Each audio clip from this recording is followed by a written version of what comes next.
What's going on, guys? Dustin right here on how we're gonna get to 100%.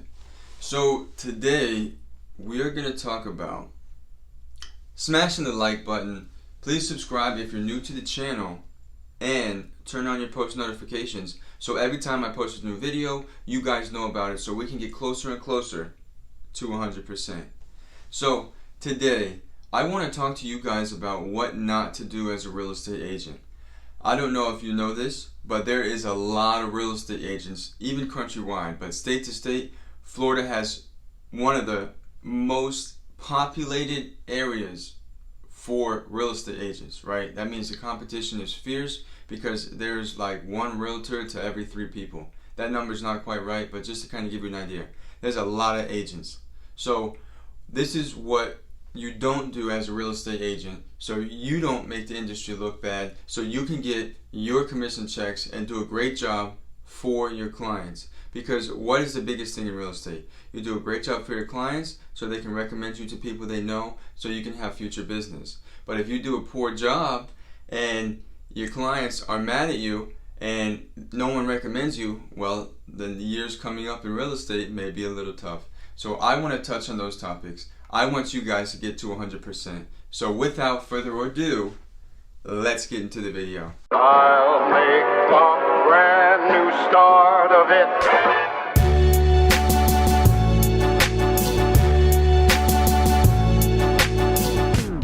What not to do as a real estate agent. The number one thing that I'm going to point out is lack of communication. Lack of communication in this industry is higher than it should be, right? So what I mean by lack of communication, not only between you and your client, whether it be a buyer or a seller, but agent to agent communication, right?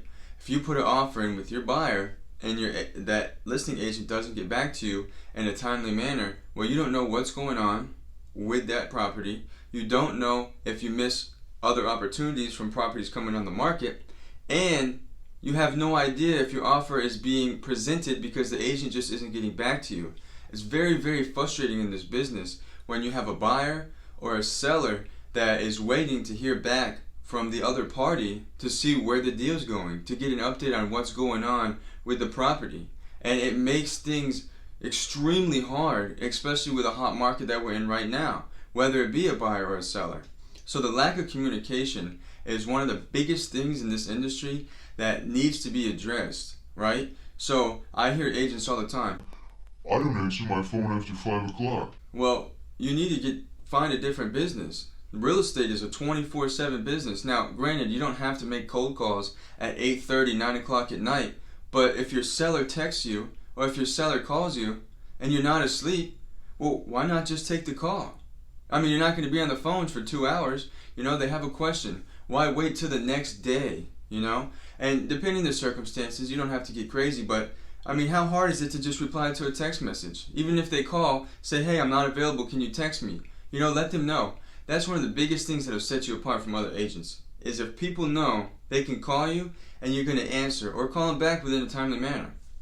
So the number one thing is lack of communication. Be an absolutely phenomenal communicator between your clients, between title companies, between agents in the industry, between the lenders. You want to talk to everybody. You want everybody to know your name, and you want them to know they can call you so any issue can be addressed, right? Especially being under contract, because you have time limits or time frames that you have to abide by, especially by the buyer, between inspection, appraisal, you know, you have the closing date. If anything changes or needs to be changed, well, your communication will allow you to do that. The next thing, this is another big one, is don't get emotionally invested to the deal. If you're representing a seller, your job is to get them the most amount of money possible at the closing table. So that's what you do. You negotiate on their behalf and you do it in a professional manner. Now, if you get a lowball offer that comes in from a buyer, don't get upset at the buyer's agent or at that buyer because that offer is so low, and now you're emotionally invested in this specific offer in this scenario, and now you don't start negotiating and you let your emotions get in the way and you tell the agent, I don't know what you think you are or who you think you are, sending my seller this offer. Listen, just respond. Deny the offer. Stay professional. Don't let your emotions get into it. We get paid what we do to control the transaction, to make sure our seller isn't stressed out. We take on all the stress and we handle the situation and make it a smooth transaction, as smooth as we possibly can. If you're working with a buyer, you submit your offer, you get an update in it, see if they accepted it, see if they've looked at it, get a day when they're going to review it. Really be a good communicator in that aspect so they don't get stressed out, because real estate is very stressful. So if you put your emotions in it and you and the seller or you and the buyer are both emotional, well, I've seen it time and time again. You know, every agent wants to be a super duper superhero agent, you know, when they have a listing or when they have a buyer. Now, you can be a superhero agent, but don't try and make yourself look as good as possible by your negotiating skills. Because what's going to end up happening is you're going to want to try and look so good to the buyer by doing things that may not get your offer accepted, that may affect you going to the closing table as a listing. So keep your emotions out of it. We're professionals. Look at the numbers, provide the information, and guide them through the real estate process. And that's it. There's no reason to get emotionally attached to any part of the real estate process, because that's our job. We take the stress off of our clients. We don't portray our stress onto them. So that's very important. Another one, poor marketing, right? Everybody, Real estate agents, they don't do anything. They just put a couple pictures online and they get a big fat check. Well, I can almost agree with you, being a consumer, right? Needing to hire real estate agents. Because I don't know how many times I've seen somebody take a picture of the bathroom and you can see the realtor standing in the bathroom because they took their iPhone and they're just taking snaps of the house and the pictures are not professional. We get paid a lot of money, right, to sell a home. So why would you not hire a professional photographer to go into your home or go into this client's home to get the absolute best pictures we possibly can? Because we want to make and do a good job. Why would you try and save a couple $100 by taking pictures on your phone that could not bring as much activity because your pictures suck, and risk losing money for the buyer or losing money for the seller? Because as agents, we're supposed to bring the most amount of money possible, and if you're taking pictures on your iPhone or there's only 5 or 6 pictures, I mean, how much money can you possibly get for the property? Because there's not going to be a ton of people that are actively looking at it because the internet presence is not very good. So lack of marketing is a big one in this industry. Or you see no details on the property. 3-2 pool home.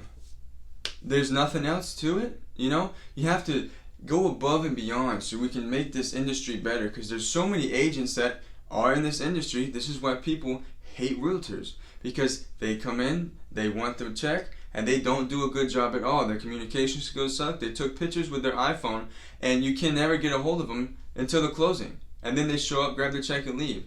So here, we're going to be 100%. So we're going to do the best pictures we possibly can. We're going to be master communicators, and we're not going to let our emotions get in the way. And the very next thing is the lack of market knowledge. I don't know how many realtors that I've had to coach on the other side of my listing, right? So I have a listing, there's a buyer and a buyer's agent, and they put an offer on the property. We go under contract, and that agent has no idea what it means if they pass the inspection period and they don't negotiate what's to be inspected. Or if they don't, the property doesn't appraise. They don't know what to do. Guys, you must know how to be a good client or how to be a good realtor for your client. You have to know how to be a professional. You can't just go show homes in a neighborhood and the client asks you, well, what are homes selling for in this neighborhood? And you don't know.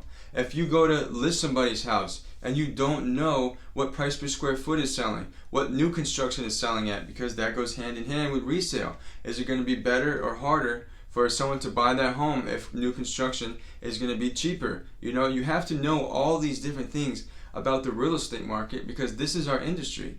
This is what we do every single day. And if you don't know prices of homes, if you don't know locations of different areas and different sub-communities, how do you expect to be 100% and do a really great job for your clients?